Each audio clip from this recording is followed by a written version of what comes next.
joined by Danny Sabatello. First question, King Nolan. Danny, congratulations on the win. Talk to me, man. How good did that one feel? Yeah, that was fucking awesome. Obviously, anytime I can rile up the crowd, whether they're on my side or not on my side, I don't give a fuck. You know, the boos were music to my cauliflower ears. That was fucking awesome. What I did specifically like about this fight was in that second round, I faced some adversity. I had a guy like Higo on my back who's an absolute killer on somebody's back. I weathered that storm. I got up, I smiled, I was happy I got out of it, and then I just pushed forward to the next rounds and absolutely fucking dominated him. You know, he built up some fucking aggression, some momentum, getting that second round victory, and I didn't give one fuck. I had all the fans against me, I had everybody against me, I didn't give a fuck. I went out there and I still fucking dominated him. You can call it whatever the fuck it is. There's my boy Johnny, he just got the fucking belt, baby. ATT, we're finally tonight, and we're gonna be here, baby. Let's go.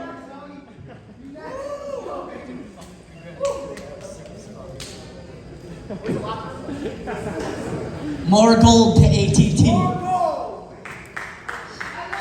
Now, obviously going into this, you said you were in his head. Did you feel like when you were in there were things that he was doing? Like, were you justified in your assessment beforehand? Yeah, you know, I get in these guys' heads before these fights. I very much believe in mental warfare. Obviously, I felt like I was in his head before the fight. I saw it in his eyes. Once we got into that cage, he was a little bit timid, a little bit cautious. Even in that first round, I was pressing forward right away, and he was kind of shelling up.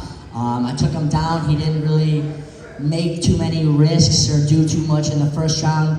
In that second round in the beginning, he was kind of holding on to my gloves. He was very scared in there. One thing I did do when I broke him was after that second round, and he did win that, when I came back and showed I don't give a fuck, I'm still coming for your head, he slowly started to break, and I fucking broke him. You can say whatever the fuck you want about this fight, you can say it's boring, I don't give a shit what the fuck you say, but I straight dominated him, and he goes a fucking animal. And for me to dominate an animal, that just shows how fucking good I am. Stotts doesn't stand a chance.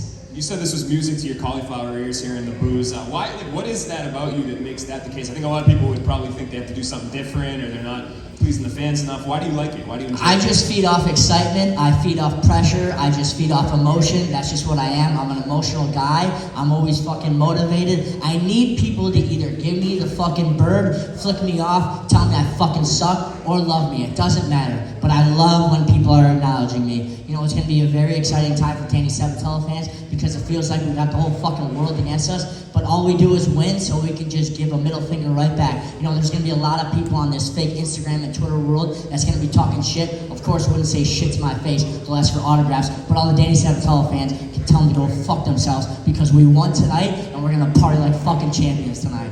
Fight promotion continues. You already know who you got next. They brought Rafion in the cage. You guys kind of had some words. What'd you think of his energy? He seems pretty fired up for this one. It seems like everybody's pretty fired up for this one. Nah, he seemed like a little bitch to me. I don't know what everybody else thought, but I just am gonna smoke that motherfucker. You know what? When you face a guy like Higo and has really good submissions on the ground, you kind of do have to be a little bit careful. You really got to be smart because he's waiting for you to slip up a little bit. He's a guy that conserves a little bit of energy, and then right when he gets you, he squeezes the fuck out of you. So you got to be very careful. So with him, I couldn't take too many risks. I had to play it smart. When I got a guy like Stotts, I don't have to be smart because that guy can't finish fucking anybody, dude. He's not a finisher. He doesn't pose a threat to me on the feet. He's not going to knock me out. He doesn't pose a threat to me on the ground. He's not going to submit me. So it's just going to free-for-all fucking fight, and it's just going to be two guys beating the shit out of each other. Actually, scratch that. I take that back. That's going to be one guy beating the shit out of the other guy, and that's what I'm going to do to him, is beat the shit out of him, and I don't have to fight smart. I can be free. I don't got to be boring. I can do whatever the fuck I want to this guy because he's a bum. Congrats on the win, Danny. So Danny, after the fight, so that you and Leandro, embraced him after that, did you guys share any words after to kind of squash the beef?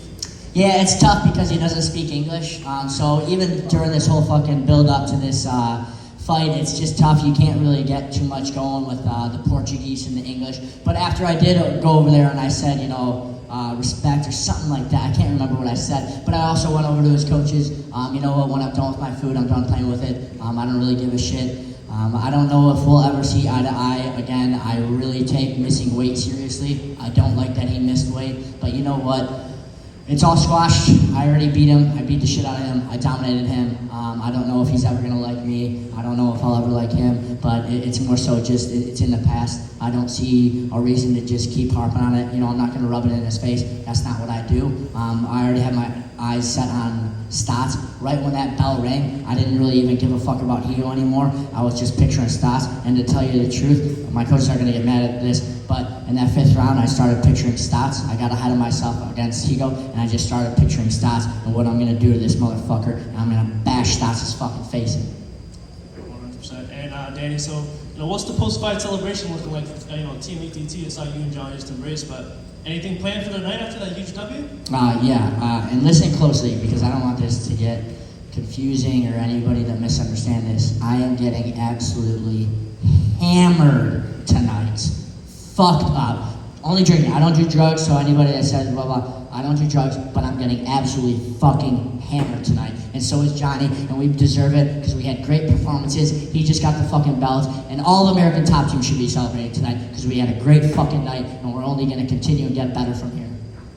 Will the celebration continue when you get back down to Fort Lauderdale with the ATT boys? I will be fucked up for 2 weeks straight, yeah, 100%, because I'm gonna be going down to Fort Lauderdale, obviously celebrating with my crew, and then I'm going back to Chicago, going back to celebrating with my Chicago crew. So it's just gonna be a fucking fun-ass 2 weeks ahead. I don't know when that Stats is gonna be fought. I don't know if they announced the fight or not. Did they announce when it'll be?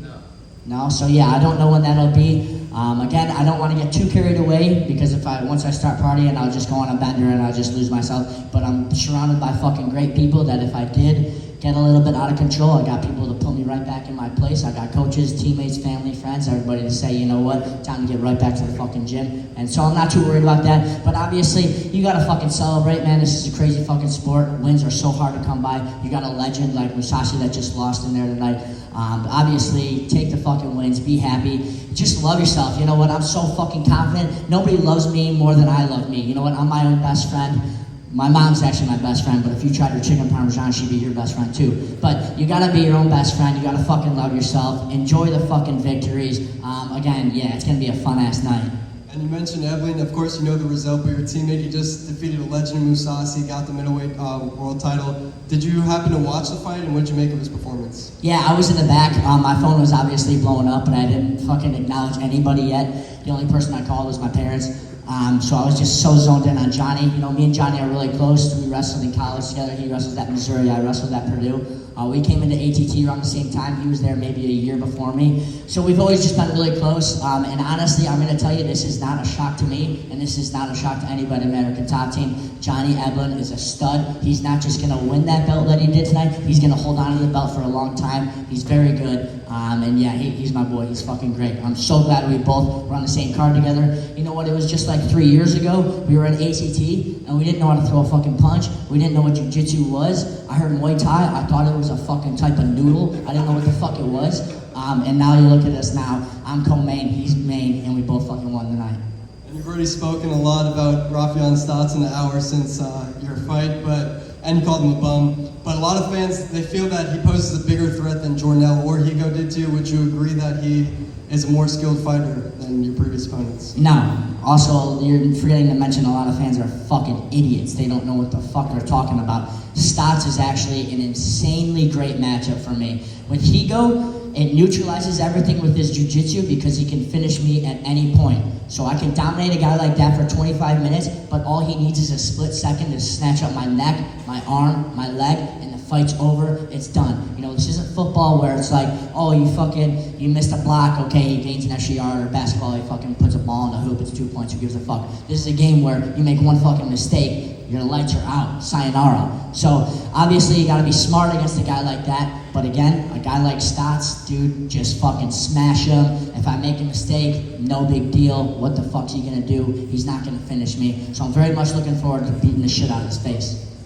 And we know the Pitbull brothers were behind Higo all week and in his corner, but you had your own Pitbull in your corner in the form of bare-knuckle middleweight champion Thiago Alves. How important was it to have your all these guys from ATT in your corner all week, but more specifically Mike Brown and Thiago Alves? Dude, I just feed off their fucking energy. I got the best coaches in the world. If you look at Mike Brown and Thiago Alves, I got that in my fucking corner. I also got my boy Aaron in my corner. It's just, I got people behind me that really care about me, and that's just more so of feeding off their energy and bringing more motivation into this fight. As long as I know I got these guys that have my back, there's no way I can lose, dude. Look at my fucking coaches, look at my fucking teammates. How am I gonna lose if I'm going to the best gym every single day, twice a day, and I'm training with the best people? And look at my God-given ability. I'm gonna be taller than everybody here. I can use range. I'm faster than everybody here. I got the best cardio in MMA. Dude, I can't lose. The only way I lose is if I get fucking done. So I just gotta stay smart and just beat the fuck out of these guys.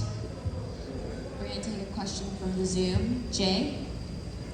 Hey, thanks very much. Danny, congratulations on the win tonight. Now on to Stotts, and with Stotts comes the interim title. I'm just curious how you look at that belt. We've seen Justin Gaethje famously throw his down, say, I want the real thing. Is that the real title between you and Stotts, or is it Sergio when all this is said and done?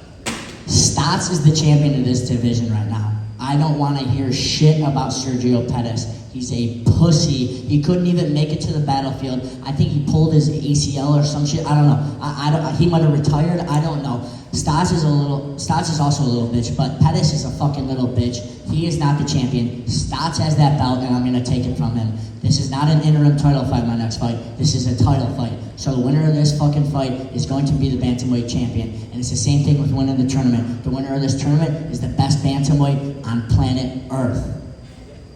When we talk about the tournament and the final, Patchy Mix, Magomed Magomedov, who do you see making the final on the other side of the bracket? Yeah, it's a slop fest. They're both not very good. My side of the bracket was obviously the strong side. Patchy sucks. He's not very good. He gets on your back and he gets that triangle, and he's pretty good with that triangle on the body lock. That's what he did against Kyoji. But if he doesn't get there, he looks like a fish out of water. He's a fucking bum. So I think Magomed wins, but to be honest with you, I don't really give one fuck.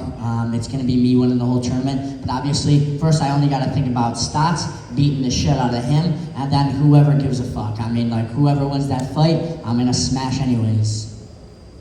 All right, well, congrats on the win and enjoy the celebration. Thank you. Nathan, next question. Danny, congratulations on your win. You said on Wednesday that you wanted to be the face of Bellator. How do you do that? I just keep being Danny Sabatello. I'm very fortunate to have a very exciting personality. I think fans are dumb, but they're intelligent enough to understand if somebody's fake and cheesy and corny and putting on a shtick. I think people understand that I'm not one of those guys that just says some bullshit, that script shit, that stutters all the time because they have shit written out. I'm a guy that's just myself. And I'm just very exciting inside the cage and outside the cage. Tonight might have been boring, but go fuck yourself. What are you gonna do about it? No one's gonna do shit about it. I've said this a lot of times. I'm not a fucking hard guy to find. Look at my hair, look at my crazy tan. You can find me and you can tell me whatever you want, but it's funny, the same people that are booing are asking for autographs. So again, back to your question, all I gotta do is just keep being me, keep fucking winning, and keep beating the shit out of people. All right, that concludes our time. Thank you.